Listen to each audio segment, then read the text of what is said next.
Saya Cynthia Rompas masih menemani Anda di Kompas Petang. Saudara, dua mobil yang diduga terkait dengan Rafael Alun Trisambodo dititipkan di Mapolresta Solo, Jawa Tengah oleh penyidik KPK. Dua unit mobil milik Rafael terparkir di halaman parkir belakang Mapolresta Solo, Jawa Tengah dan diberikan garis polisi. Kapolresta Solo, Kombes Iwan Saktiadi membenarkan dua unit mobil ini dititipkan oleh Komisi Pemberantasan Korupsi diduga terkait dengan tersangka tindak pidana pencucian uang Rafael Alun Trisambodo.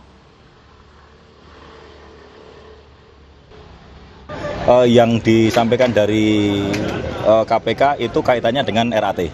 Jadi kendaraan itu kaitannya dengan RAT, kemudian memohon bantuan kita untuk menitipkan barang bukti untuk sementara sambil menunggu proses lebih lanjut.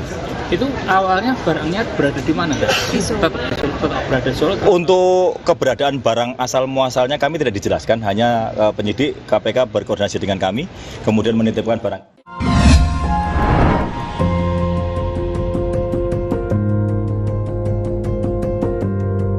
Kompas TV, Rumah Pemilu.